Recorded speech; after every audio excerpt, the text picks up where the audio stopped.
Vedare tinokugamuchirai zvekare kune chimwe chirongwa pano paZim, Facebook Secrets and Confessions. Tadzoka zvekare nemamwe mamessages. Regai tibva tapinda mupurogiramu yedu yemuzuva ranhasi. Hanzi makadii zvenyu mukomanashi? Inini ndine nyaya yandauyawo pano nayo, kuri kutotsvakawo rubatsiro. Ndinoziva kuti vazhinji vachati hanti ndozvawaitsvaka, asi ndinongovatambira kudaro kuti vange vachindipawo mazano, nekuti mukoma ndapfidza nekurwadziwa. Pamwe unotombodemba kuti dai ndafa hangu, asi kana Mwari vasati vava kuda kutora mweya wako, zvinotongoramba zvichidai. Mukomanashi, inini ndainge ndiri pfambi yemandiriri. Inini zvinhu izvi ndakazvitanga ndichitoriwo musikana wechidiki, mushure mekunge ndatiza vabereki vangu kumusha, ndikabva ndauyawo neumwewo musikana uyo wandainge ndichitamba naye tiri kumusha. Ainge ashevedzewa nasisi vake vainge vachiitawo mabasa iwavo. Sisi vake vainge variwo mumabasa iwavo eupfambi. Inini mukomanashi handidi kunyepa kuti ndakapfuurirwa nekuda kwekuti varume ndainge ndagara ndichingovada ndiri ndega. Ndinoyeuka kuti ndakatobviswa umhandara ndichitori grade 7. Mushure maizvozvo ndainge ndava kutozivikanwa kumusha nekutora varume vevanhu pamwe nekutoenda kundari chaiko. Ndakati ndauyawo kuno kutauni, ndipo patakazoenda kune vamwe sekuru, uko kwandakasvika ndikabva ndatemererwa nyora dzechihure, uye kuti ndinge ndichidiwa nevarume vevanhu. Ende shuwa mukoma, hapana murume wekuti akanditarisa aisandipfimba. Ndakasvika pakutotengawo imba nekuda kwechihure ichocho. Mwana handina hangu, asi ndainge nditongoriwo pfambi ine zvinhu zvayo. Zvakazoitika ndezvekudai, umwe musi ndakati ndaenda pabhawa rinowanzomwirwa nevanhu vane mari, nekuti doro repo rinodhura. Handaiwanzoenda pabhawa iri, asi handitozivi kuti nei ndakaendawo pabhawa ipapo musi iwowo. Ndakasvika ndikasvikodedzwa neumwe murume ainge akaita wechidiki-diki. Iye ainge achitorakidzawo kuti ainge aine mari, but nezera rake zvainge zvisingamboenderani. So ndakati ndaenda, akabva ati kwandiri, "Can I be your man tonight? Ndiri kuda kukuspoila." Ende ndakabva ndabvumira mudenga denga. Ndakabva ndatanga kudya mari. Ndakaidya mari usiku uhu. Taingova takagara pachikona chedu. Sometimes taitoenda kubraai stand tobva tanogocherwa nyama yedu.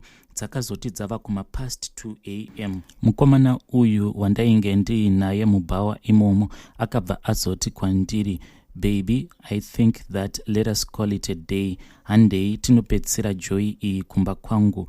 Ende ndakabva ndatopindawo mumotikari make tikabva taenda kumba kwake. Nashi takati tasvika pamba apa, ndakashamiswa nekuda kwekuti zimba rainge richigara mukomana uyu, zimba rake rainge rakanaka, ende painge paine motikari dzainge dzakawandisa. So takabva tapinda gedhi, iye ndokubva akasika akaloka gedhi rake achibva anopaka motikari mugaraji. Chakazotanga kundinetsa ndechekuti takati tasvika pamba apa hatina kupinda mumba nepadhoo. Ndakabva ndapinzwa nepawindo, asi inini ndakangofungidzira kuti maybe mukadzi wake ainge aripo. So ndakabva ndati, why wariska life yangu, wadii kuti tingoenda tinorara kulodge?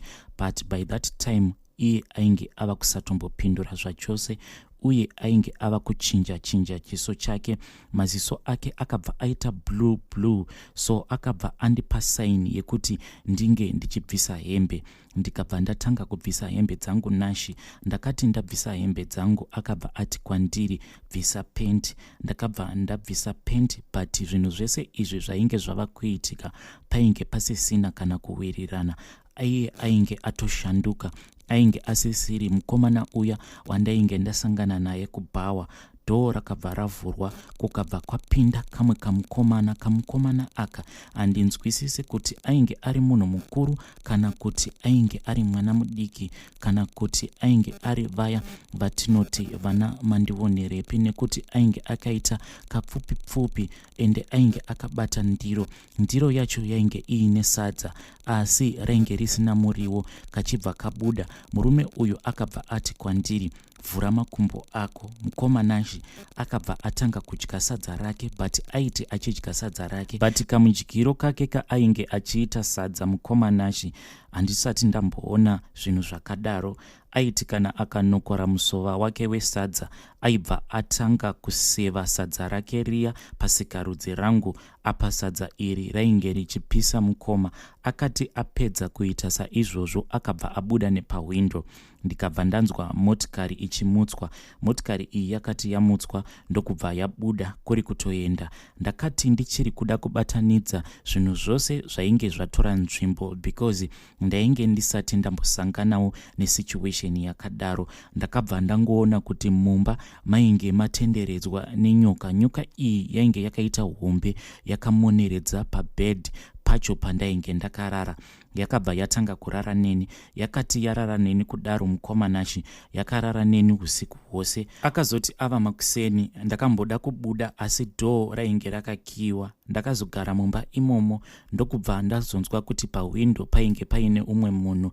Pakabva pazouya mumwe musikana akangouya nepahwindo ndokubva andipa chikafu, asi akangoita zvekundisvitsa chikafu nepahwindo. Hapana kana chaakambotaura neni musikana iyeye. Kwakati kwadoka zvekare mukomanashi ndakabva ndarara nenyoka iya zveusiku hwose. Ndakaita wiki ndichirarwa nenyoka. Wiki rakati rapera ndakazongomuka ndiri musango. Ndaisaziva kuti ndainge ndabuda sei mumba umu.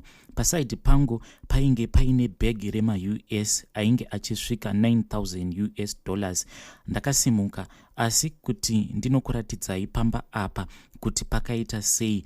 Zvese izvi mukomanashi handitombopazivi, kunyangwe kuti ndinge ndichifungidzira kuti zvatakabuda mubhawa takazotora direction ipi handichatombozivi. Chandinongoziva ndechekuti ndakazongopepuka ndiri pakati pesango. Pasaidi pangu paiva nebhegi. Mubhegi umu mainge makazara ma-US.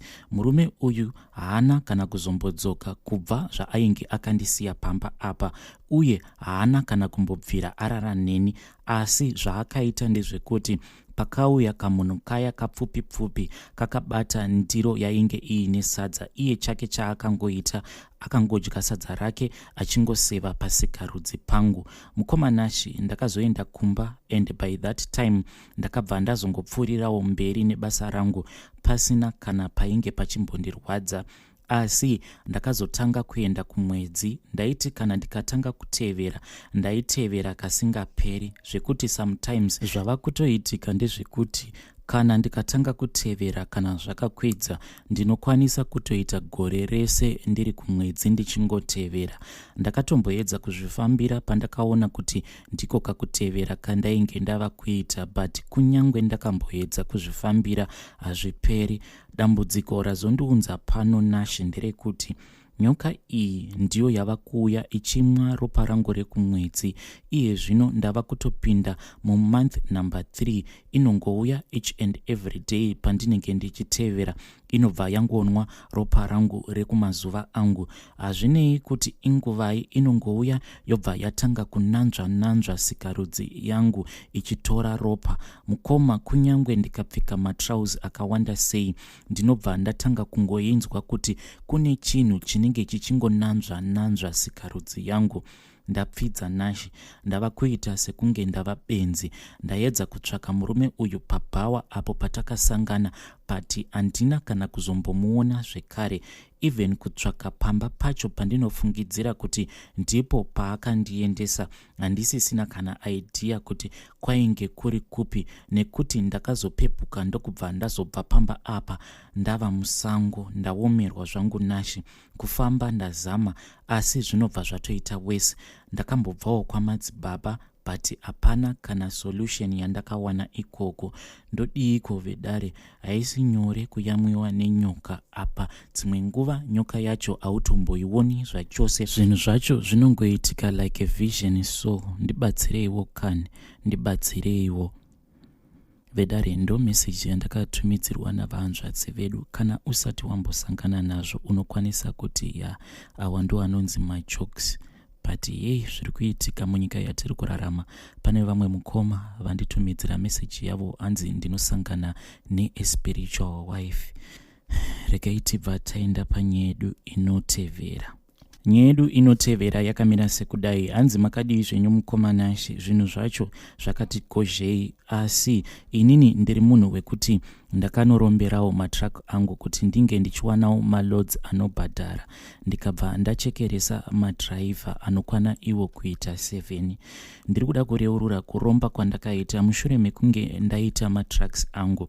Zvakaitika ndezvekudai, ndaishandirawo imwe kambani hombe. Kambani iyoyo iriko kuJoni ikoko. Ndainge ndiri truck driver. Ndakashandira kambani iyi kwemakore anokwana iwo kuita 6. Ndakazokwanisa kutengawo track rangu, so ndakabva ndaramba ndichishanda track rangu ndokubva rawana driver. Ndakazosvika pakutengawo rimwe track rechinumber 2. Zvinhu izvi zvakazoitika mulockdown. Ndipo pandakazosiya basa ndokubva ndadzokera kumusha kuti ndinge ndichikwanisa kumaneja track rangu zvekare nekutsvakawo maloads. Ndakati ndaenda kumusha, zvinhu zvakabva zvamboti omei tiri mulockdown imomo, zvekuti ndakabva ndatadza kubhadhara madhiraivha nenhau yekuti maloads acho atainge tichiwana dzimwe nguva taivharwa, dzimwe nguva taisatombobhadharwa. Ndakabva ndanotsvaka mushonga wehurombwa mushure mekupiwawo maadvices kuti basa iri haridi kuti ugare usina chaunenge wakatsika, usinawo mishonga yekuzvisimbisa kuti zvinhu zvako zvinge zvichikuitirawo zvakanaka. Ndakabva ndapiwawo midzi yandakapiwa, asi handina kuziva kuti midzi iyi yandainge ndapiwa ichazosvika pakupanduka. Inini ndaida kuromba kwainge kusina ropa revanhu mukati. Chandaingoda kungosimbisa kuti zvinhu zvangu zvinge zvichindifambira zvakanaka. Asi sekuru vainge vandipa mishonga iyi, midzi iyi, vakati ndinoisa midzi yacho mutrack rangu, asi kana ndaita load yekutanga 1 ndinofanira kuti ndinge ndichizobvisa midzi iya inenge iri mutrack rangu ndobva ndanoflasha midzi yose mutoilet. Ndakabva ndaita sekudaro. Lockdown yakazosara pakupera, but ndainge ndatotenga matracks mamwe ndainge ndichiita ekubhadhara zvishoma nezvishoma. Ndakabva ndaita mari zvekare maloads angu ainge achibhadharwa, asi zvakazongotanga sefani. So driver wangu akangoita tsaona, ndokubva tatonzwa kuti patsaona ipapo driver wangu ainge afira ipapo. Apa ainge atori nemukadzi wake, vese varimo mutrack rangu vakangofira paspot. Mukoma chakazotanga kundinetsa ndechekuti driver aiti kana akafa ndikapinda mutoilet, ndaibva ndawana kuti mutoilet yemuofisi mangu munenge muine mari, but mari iyi inenge yakanyatsokupakwa zvakanaka iri padivi petoilet.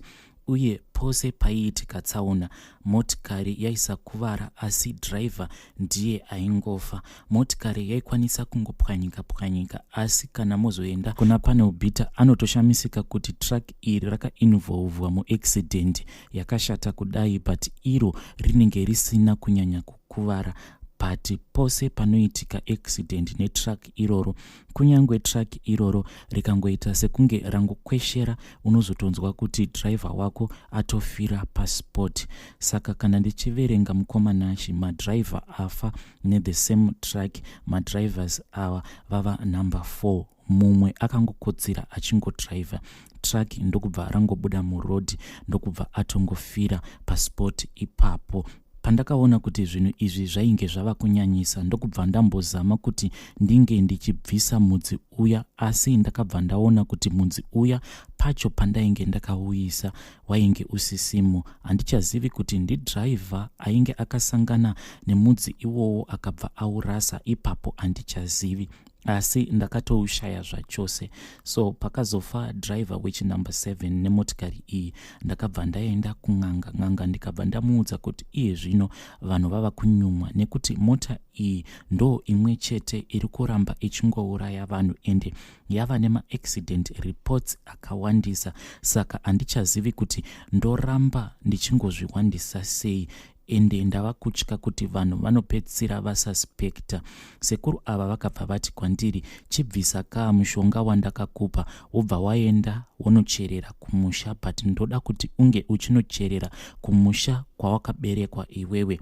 Asi ndakabva ndavaudza kuti mudzi uyu hapasisina wakarasika. Vakabva vati kana mudzi iwowo wakarasika hapasisina solution, ndiwo uchatongoita muraramiro wako pamabasa ako aunobata nemaoko ako. Ndakabva ndabva kwasekuru ivavo ndikabva ndati zviri nani track iri ringe richingopakwa, but musi wakapakwa track iri matrack ose aingofira murodhi, mamwe akafira pabhodha, mamwe aingofawo, ende dambudziko ose akangofa negearbox.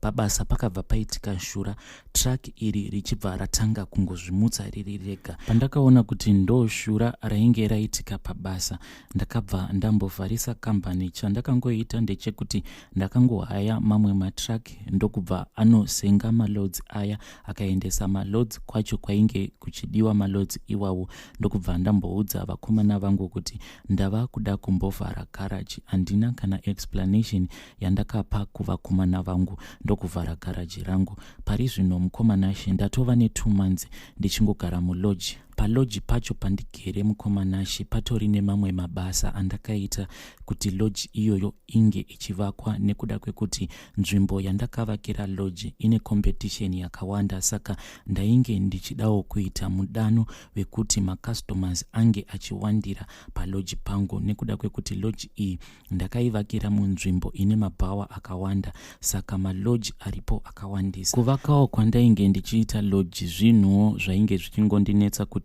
loji yangu iyi kana ikapera ndinokwanisawo here kuzoizadza nemacustomers sezvainge zvichiitawo vavakidzani.